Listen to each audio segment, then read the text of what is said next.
So, welcome to Careers for the Planet.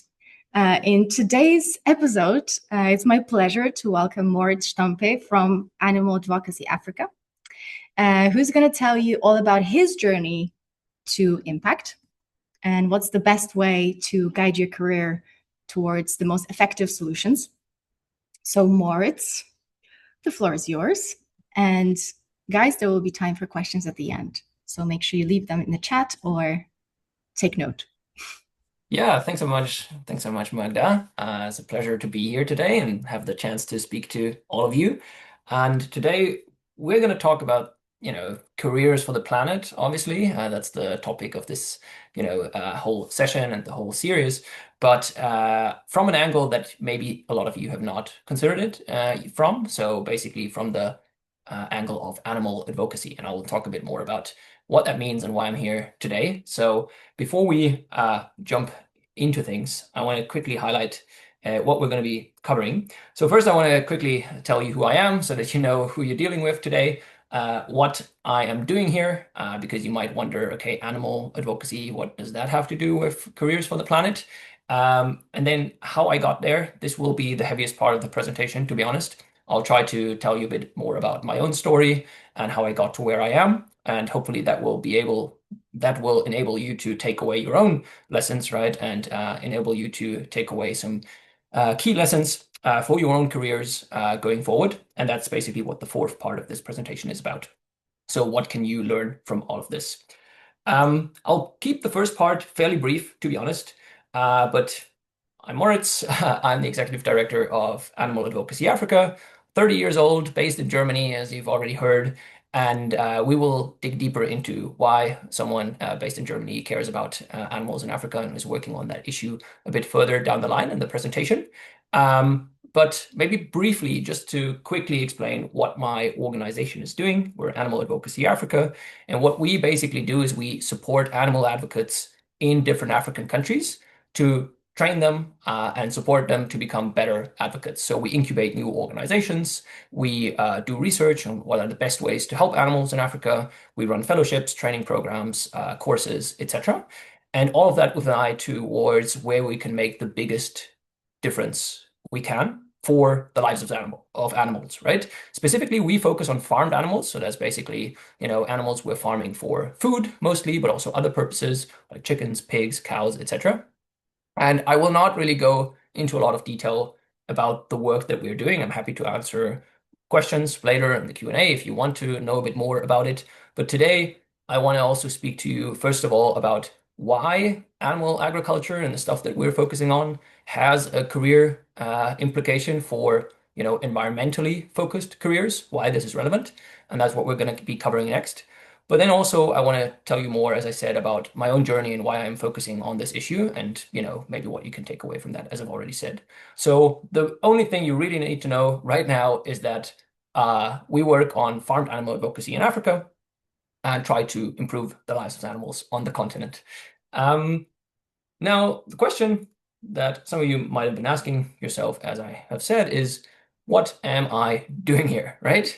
And the real answer is that the environment has a problem that is very closely tied to animal agriculture, right? So this is something you might have heard about before, you may have not heard about before. So for some of you, this may be old news. For some of you, it may be actual news. But animal agriculture is an underappreciated climate issue and something that you should know more about and hopefully can learn a bit more about today. And also in follow-up, I encourage you to look more into this issue. And the reason why animal agriculture is an environmental nightmare, as I would like to put it, is that farming animals is extremely inefficient, right? So around 80% of agricultural land use on the planet, so 80% of all land that we use for agriculture on Earth right now is used for animal agriculture. And these 80% that we use only produce about 20% of the calories that humans eat, right? So that basically means that we use the vast majority of the land that we have available for not a lot of food that we get out at the end. And the issue with that is basically that it is inefficient to grow crops that we then feed to an animal, and that animal needs to grow, needs to do stuff where it burns energy, right? Because it has to live. It's not just a machine. And then out at the end come less calories than you put in, also less protein than you put in. And like there are different ways to measure this. I focused on calories here, but you can also think about like how many grams of protein, do you get for a certain amount of input. And usually, whenever you think about this, animal agriculture is inefficient. That's the problem. And that's why it is driving deforestation, water use, emissions, and all of that stuff, right? So that is the real problem we are dealing with right now. You may have heard about deforestation, for like animal agriculture in the Amazon and stuff like that. And that is basically the thing we are considering here. So if we dig a little bit deeper into this issue, one kind of thing that stands out here is as a headline figure, right, that you can think about. For 100 calories of feed that you put into a cow, you get back like 5 to 10 calories as beef, right? So that already shows you that like a lot of the energy that you basically put in is wasted, right? There are other animals that are more efficient than this. So chickens and pigs are more efficient, but they are still wasteful. And a lot of what you put in goes to waste. And the real deal breaker, or the real solution, the real deal here, not the deal breaker, is plant-based foods, right? Because with plant-based foods, what you basically do is you cut out the middleman. You do not need to farm animals because human beings can thrive on beans and lentils and rice and chickpeas. And obviously, that would reduce a lot of these emission problems and the environmental problems that I have already explained to you. So plant-based food and agriculture is a lot more environmentally friendly when you think about it just from this inefficiency perspective. There's a lot more you could go into when it comes to this topic. I'm not a scientist. I'm not an expert on agriculture, but this basic, I often think about like, what are the basic things I need to understand, right? What are the basic mechanisms that are driving the biggest impact, right? And if you have a simple mental model like this and just think, okay, this doesn't make sense because it's inefficient, right? I think that is an easy way to understand the problem. And that's why I'm leading with this. There's a lot more we could discuss here, but also I want to focus on the career side of things. So I will not talk that much more about the problem itself. But one thing I would like to maybe understand from you, and you can also put your answers quickly in the chat, is if you had to cut an animal product from your diet, right? Which one would it be? If you just think about like reducing your carbon footprint. So I want to engage you a little bit and like try to invite you to put that into the chat and try to say, okay, what are the actual biggest levers that you would have if through your own diet you wanted to, reduce your carbon footprint. So let's see. Animal fats. Okay, maybe you can elaborate on that. There's different animals you can get fat from. People are saying red meat, dairy. A lot of people are saying dairy here. You might have seen that in the news already. So some people might have seen stuff about that. Now I've invited everyone to say dairy. So if you have other takes, then please put that in the chat as well. Meat and fish. Yes. What kind of meat, Randy? There's different kinds. Beef is something here. Yeah, that's a very specific kind of meat. Cheese. Yeah, so one thing that already shines through here, pork. Okay, interesting. Yes. Cool. Meat in general, yes. I would say something that comes through in your answers, and I might have prompted you a little bit in that direction with the cow example, maybe, or you might have known it already from the news or from some reading you have done, scientific papers or whatever it is. Like, yes, cows are an issue for the environment, right? Cows produce a lot of gas that is not good for the climate, and also they are, need a lot of land, etc. But there is one thing that people often do not consider, and that is basically that if you cut your beef and dairy consumption, cheese, milk, etc., a lot of people substitute that with eating more chicken and fish. Also there's a lot of discourse around red meat not being very healthy. Like that's not a climate problem, like a climate issue, but it's like a health issue that people are thinking about. And then they often say, okay, it's much better to eat like, chicken, right? That's more healthy, or fish is more healthy. That might be true from an environmental or a health perspective. Again, I'm not a scientist, but from what I heard, that seems reasonable.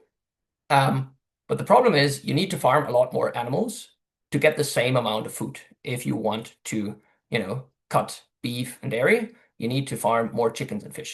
The basic problem is that a chicken is a lot smaller than a cow. I think that's again one of these very basic points. I'm a simple person. I like simple things. So like chickens, you need to raise a lot of them, if you want to feed one person on chickens versus, feeding one person on cow. And now the question is, yeah, okay, you need more animals, but is that a good or a bad thing, right? It's not per se bad if you have to farm more chickens. You could say, well, where's the problem?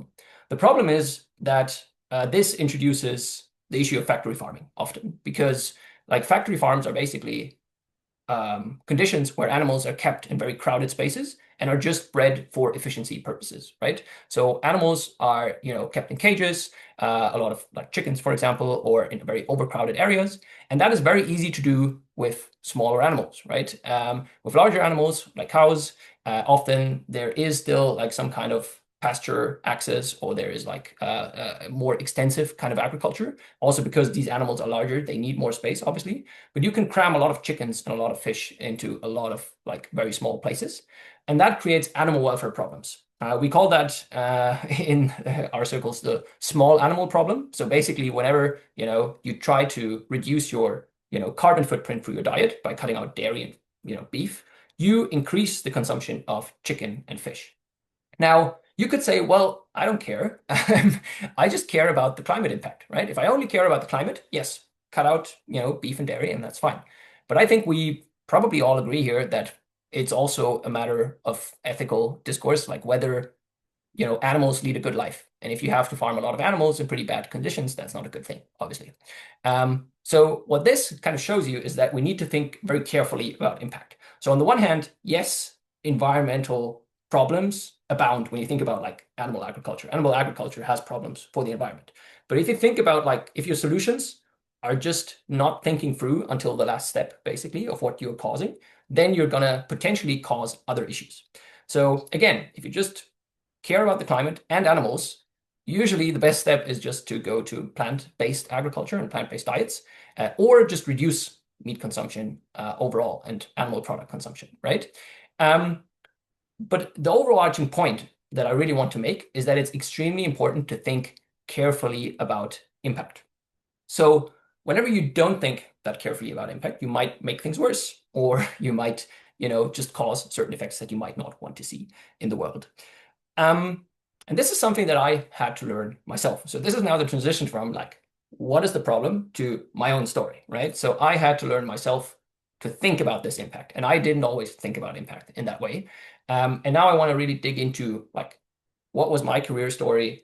How did I get here? And how did this, thinking about impact evolve? Because hopefully I, can tell you a few things about it, and you might not repeat the same mistakes that I have done. The first thing you really need when you want to make an impact is you need to care, right? I think all of you are here probably today because they care about the climate, they care about the planet, they care about the environment, etc. Maybe they also care about animals as individual beings, right? Not just for conservation, but also for the lives that these animals live. And because of that, maybe you think that animal farming is also an issue. So there's different issues that you can care about. But before you can make a difference in the world, and we all care about making a difference in the world, I think that's why we're here, is you need to care. And for me, that started basically in my bachelor's studies. So I started in 2013 with studying international business. So I wanted to just have like a management career, thought like, that's great. I can travel across the world. I can be in nice hotels and like do some business abroad, and that's a pretty cool life. But like, yeah, over time, I felt like something is missing. I was also pretty young at that time. I was like 17 or something when I started studying. And I, over time, developed more of an interest in like trying to make a change in the world. And the biggest change was basically when I started doing some volunteering in South Africa in 2016. So like 3 years into my bachelor's, pretty late towards my bachelor's studies. I felt like, okay, I want to see more of the world. And I was already kind of interested, right? Can I do something? What is out there, basically? And I went to South Africa to do volunteering for 6 weeks with an organization called ISEC. They do like, volunteer placements around the world for students. And I thought, okay, I'm going to make a difference, right? I'm going to go to South Africa. I'm going to change the lives of these people because, there's a lot of poverty and I can change it. And I'm in a very privileged position. Yeah, but then something like this comes out of it. Like obviously this is a nice picture, but it's also a bit like hubristic to think as at that time, like 20-year-old, uh, that, doesn't even know how to cook his own meals. I mean, I did for a little bit, but like didn't have a lot of experience. To go to a different country and tell people what to do and tell people how they can make things better and try like thinking that you will really change their lives. Um, so I did not really think carefully about impact at that time. But the thing that really matters here is that this kind of stay abroad for 2 months roughly in South Africa, where I, lived in a township and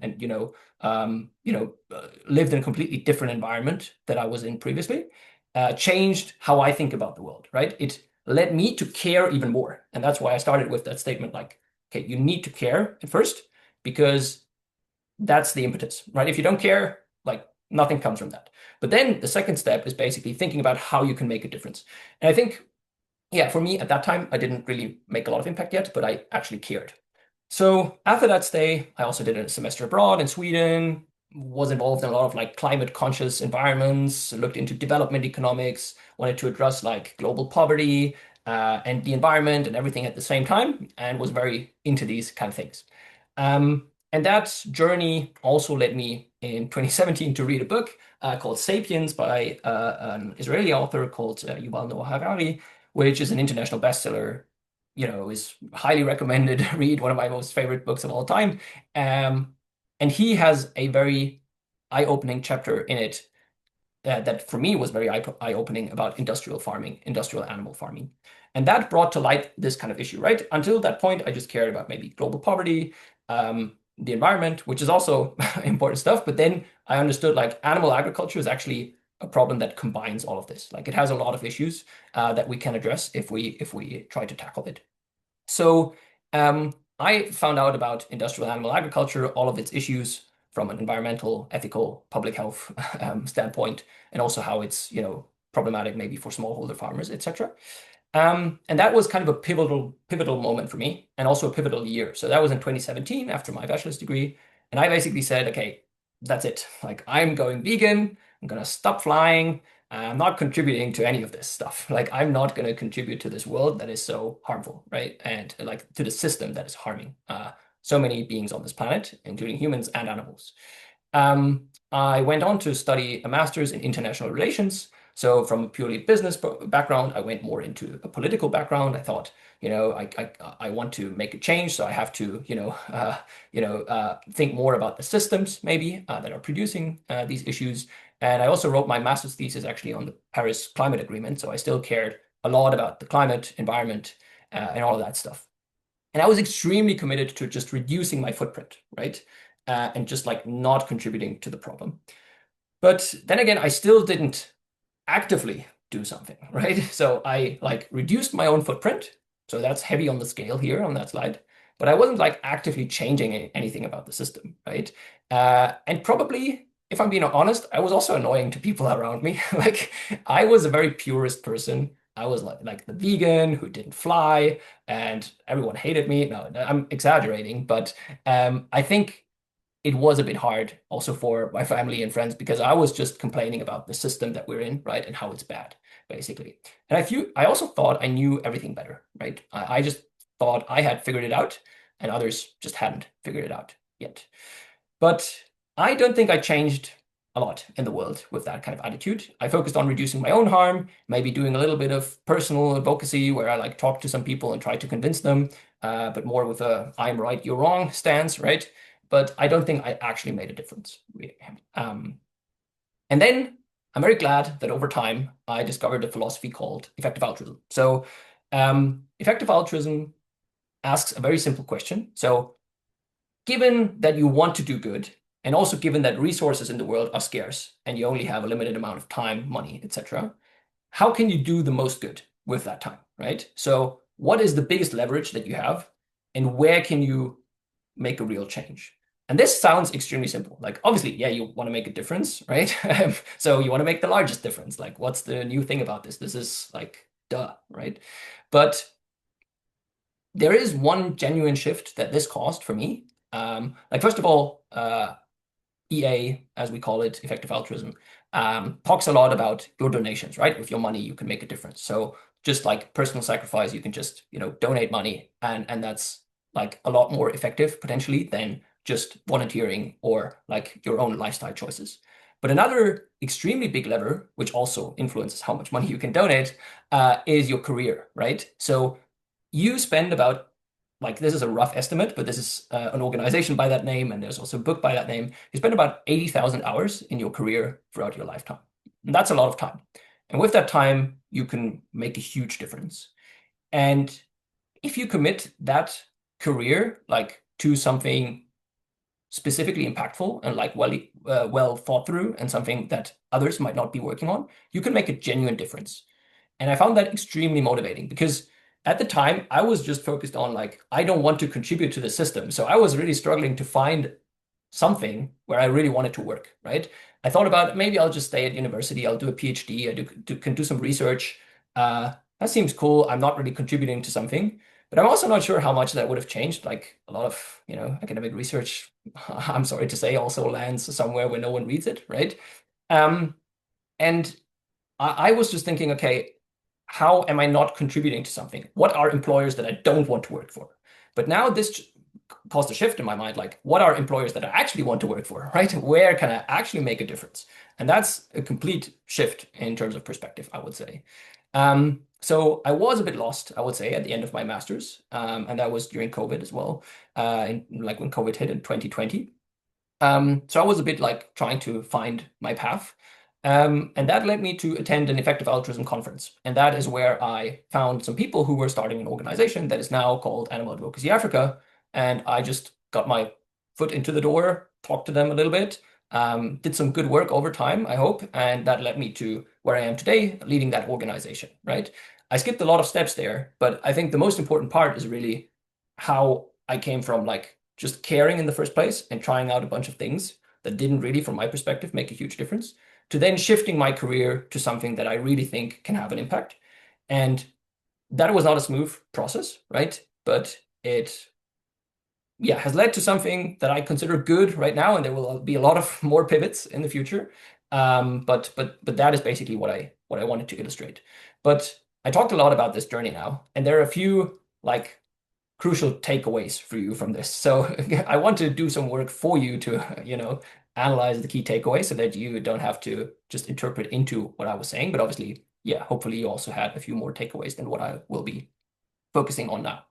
So the first thing I really want to emphasize, and I hope that came through in my story, is like take action, don't just avoid harm. And I will illustrate that with a nice little story. I said that in 2017, I stopped flying, right? That was my year of, revelation where I understood everything at that point. I went vegan and I understood the world and I said, yeah, I'm not going to fly anymore because I don't want to contribute to the problem. And I had a no fly streak, I think, for like 7 years. So for 7 years, I didn't fly. But then in 2024, I was already working at Animal Advocacy Africa at that time. There was a conference that we were wanting to attend, and others from my team, were not able to attend or didn't want to go. And that conference was in Washington, D.C., and I'm not based in the US, so it's pretty hard to get there if you're not going by boat, which I actually considered. Like, I actually thought about I could take the boat, but I did not. Um, in the end, I wrestled a lot with that question. So I thought, like, okay, on the one hand, I have this no-fly streak, and also my identity was pretty closely tied to it, I have to say. Like, I was the guy who was not flying. I was the guy who was vegan and not flying. So I'm not flying, right? That was kind of unnegotiable.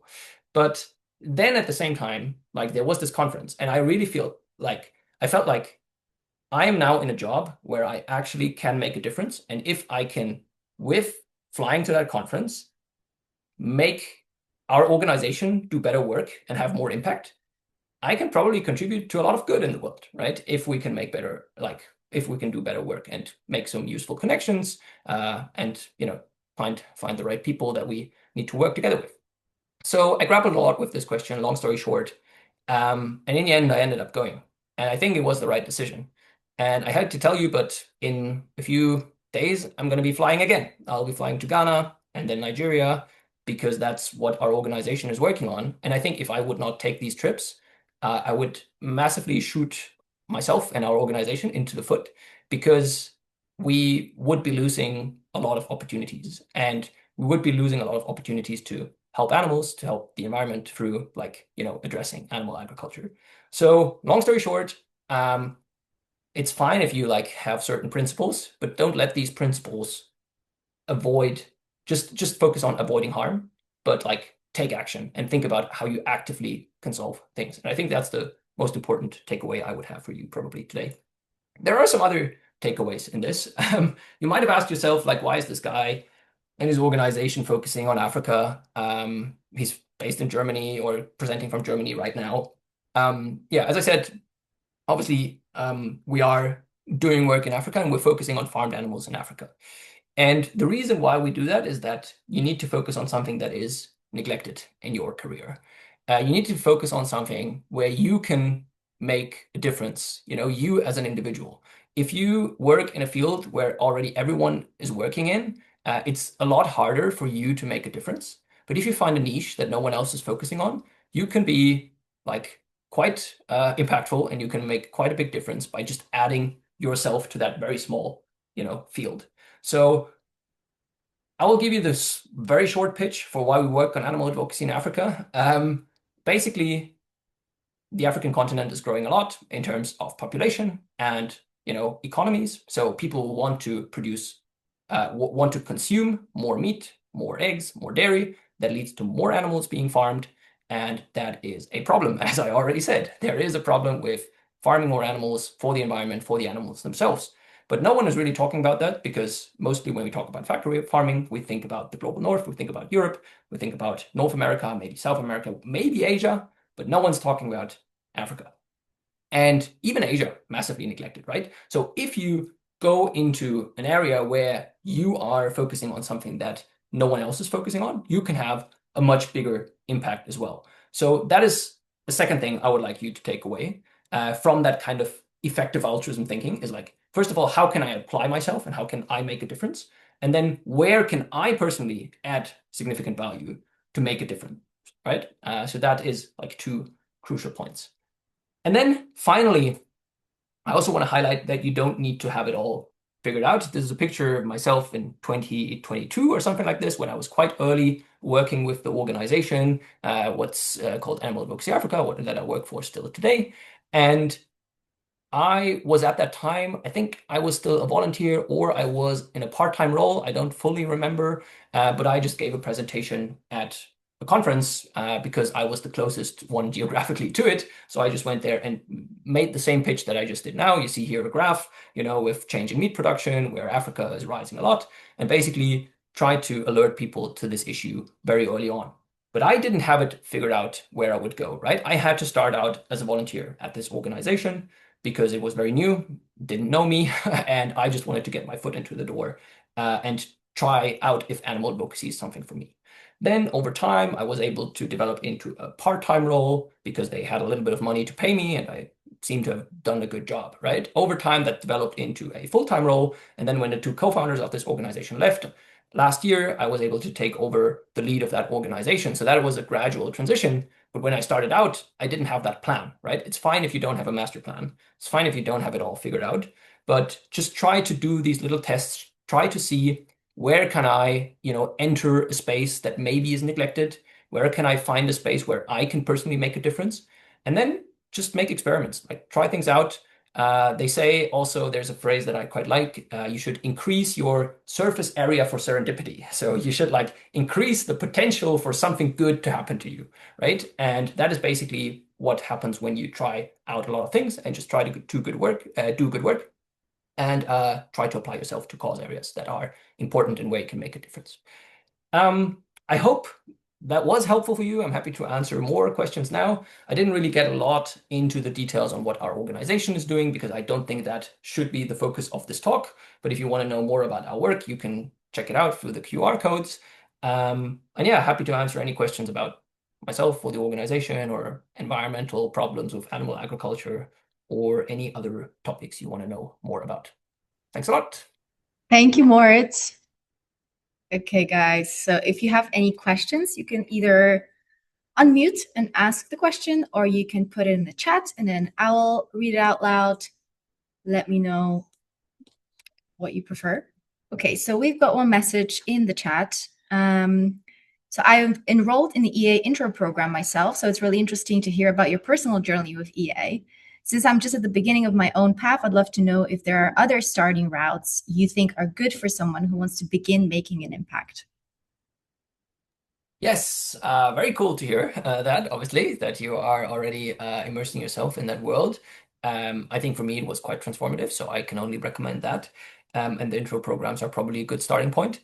There are different cause areas also that people in EA care about, right? Animal agriculture or factory farming is one of them, but there's also, global poverty, there is climate change, there is AI, there is biosecurity risks. So people, when you think about how can I make the biggest impact possible and how can I do good for the world, people have different perspectives, and that's fine. For me, it's animal agriculture. For others, it's a different, topic. So I think that's one thing to acknowledge in the first place, that there are different cause areas you could commit yourself to.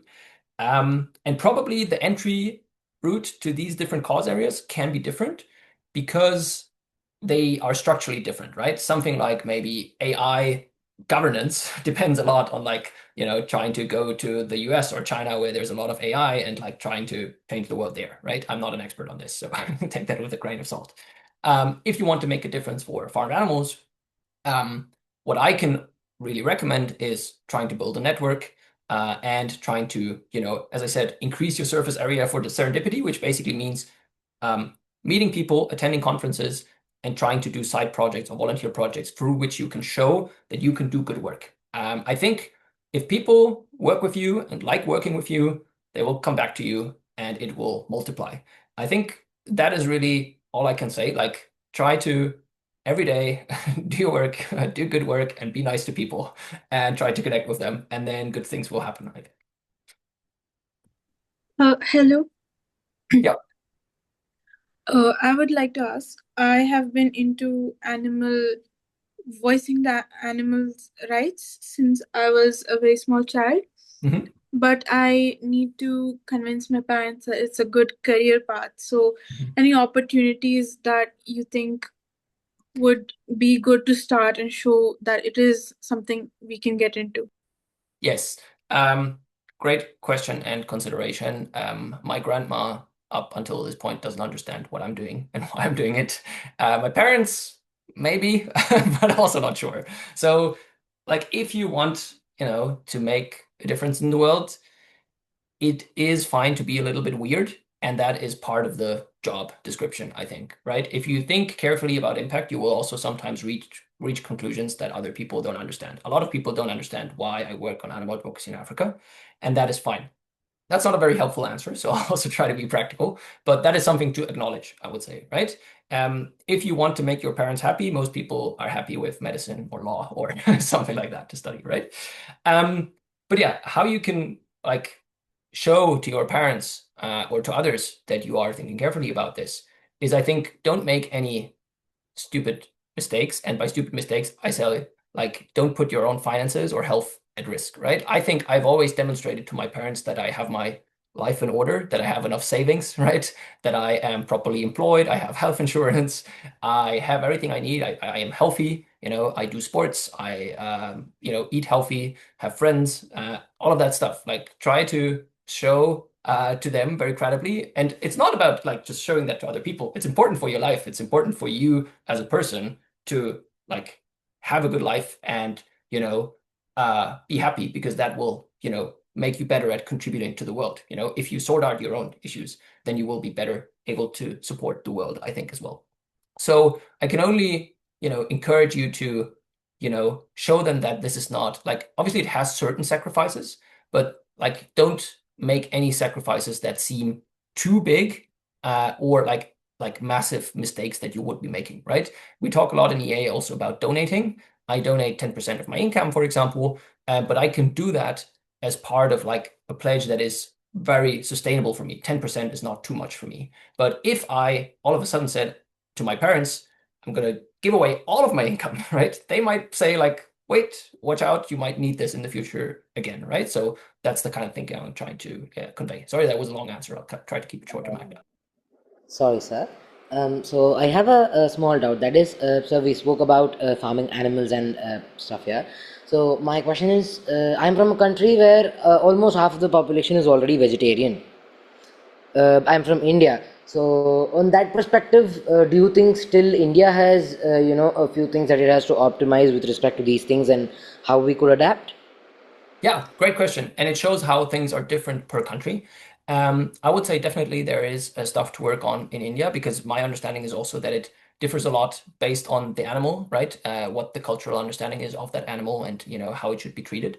For example, I know that India has quite a lot of aquaculture, right? Where fish are Yeah. farmed, basically, which is something that is an area of concern that people are working on. There's an organization called Fish Welfare Initiative that you might want to check out. They do a lot of work in India.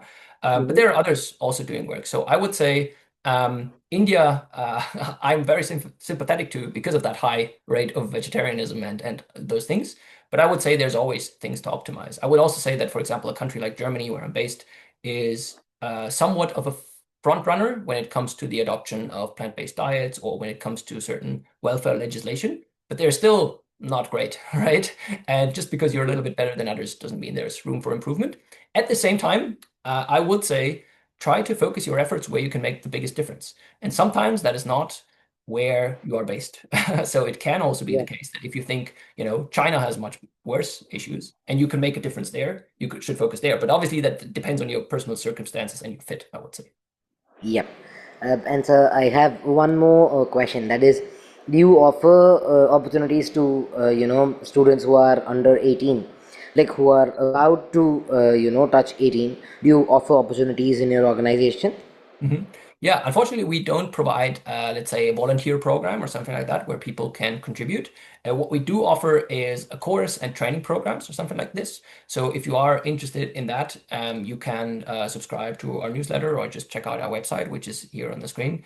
We don't necessarily offer you opportunities to volunteer with our team or work with our team because that is something, where that a lot of people are requesting and we can't,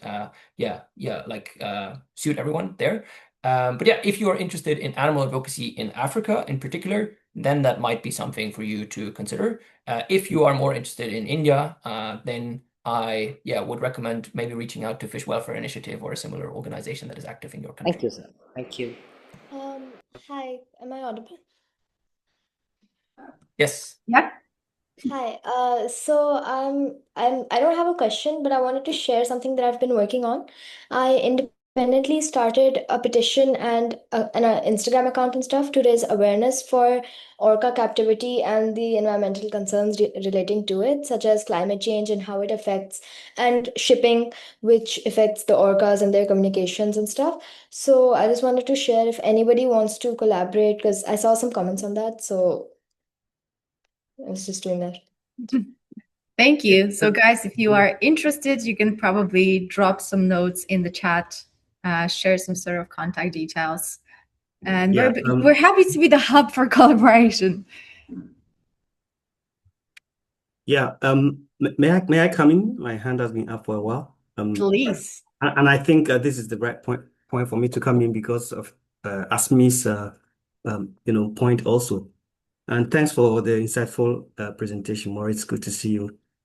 Mine also has to do with awareness.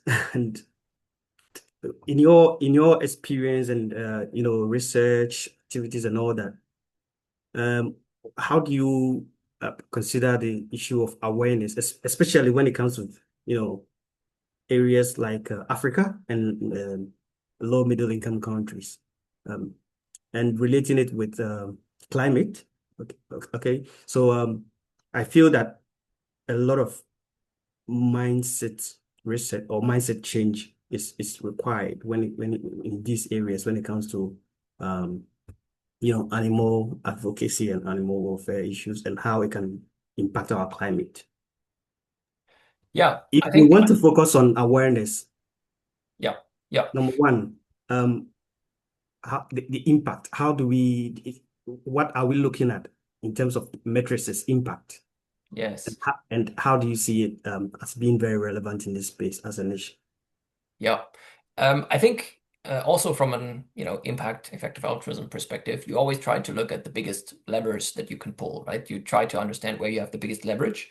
And my personal view, and people might disagree with that, but I think a lot of people within the EA community would also agree with that, is that changing individuals is very hard. It is very hard to change people on an individual basis, which is why we do a lot of institutional work, right? We try to work on the policy side. We try to influence corporations, right? If you can change what McDonald's is serving in their restaurants, that will have a massive impact compared to trying to change one person at a time. But there is a difference in philosophy potentially, and also there is, I would say, a way potentially to make individual outreach and awareness raising effective. But I am not sure it is the most effective way to go about, advocacy in a lot of countries, because it is going to take time. You also need that, it is needed, but probably we need both at the same time, right? We need some awareness raising, and awareness raising is, from my perspective, can be also quite a grassroots effort. It's something that people do without having to dedicate their career to it, right? But at the same time, you need professional advocates who can engage policy makers, who can engage corporations.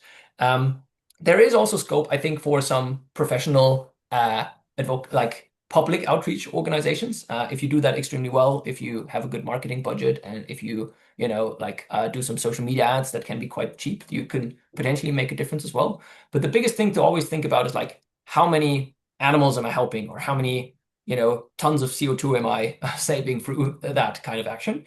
And usually if you pull institutional levers, you have just a bit more scale that you can achieve.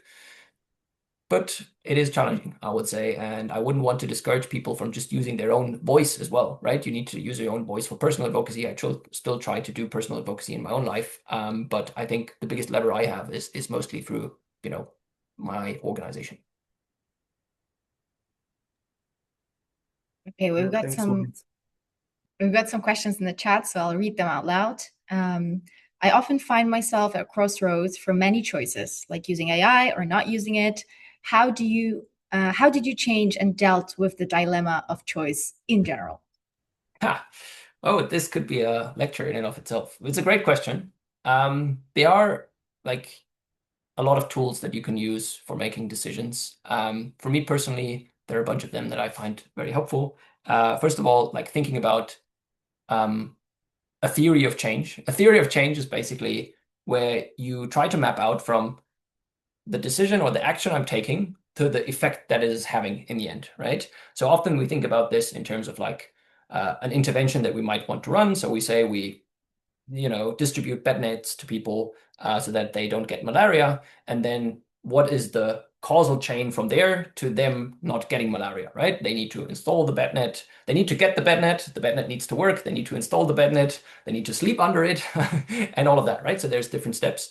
So I always try to map out these chains and try to understand where are the biggest assumptions I'm making, and which of these assumptions might be wrong, right? So if I am making a lot of assumptions in that causal chain, I should be much less confident in my take, right? So I would always think, I think often people have very confident assumptions. They're just saying this is definitely the case, or this is how the world works. But there are a lot of assumptions, if you dig deeper, in that thinking. And trying to map out your assumptions and how confident you are in each one of them is, for me, the biggest mental hack that I'm aware of. You may not be able to do this with every decision that you have, right? Obviously. And there are other tools as well that you could dig deeper into. One book that I can highly recommend if you're into reading books is called The Scout Mindset by Julia Galef. I will put that in the chat and you can check it out. It's good for rational thinking and decision making and stuff like that. Yeah, actually, speaking of books, some of the books that Moritz was mentioning are available actually for free to get them, I think, in person or as an ebook. So when we send you a newsletter with the recording from this talk, I can probably include some links where you can get these books free of charge and read them wherever you are. So make sure you open that email. And we have another question. One thing I'm wanting to know is circular economy. I have designed 3D model circular system, but it's for farming vegetable. I would like to know what do you think circular agriculture for animal farming will be? Would it do more harm than good for the animals? I was on mute.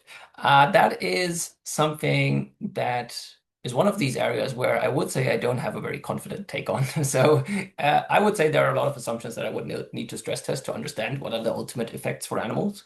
Going back to the previous question, I have not thought deeply about this issue before. I think generally, one thing we need to always think about is like the scale of issues. And I have not yet seen a lot of these, like, more regenerative agriculture, circular economy demonstrated at scale.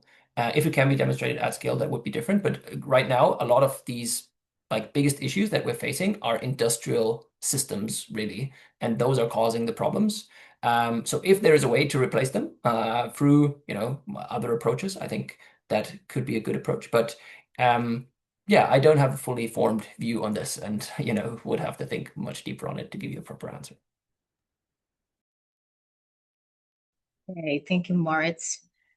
We have another one. I know that we have like kind of past time, but I'll try to be quick with these. Zainab is asking, she started a climate change account on Instagram, but she's wondering about how she can make the biggest difference. So she feels like it's not enough to just post her experience. So do you have any thoughts on that? How to make it the most effective tool?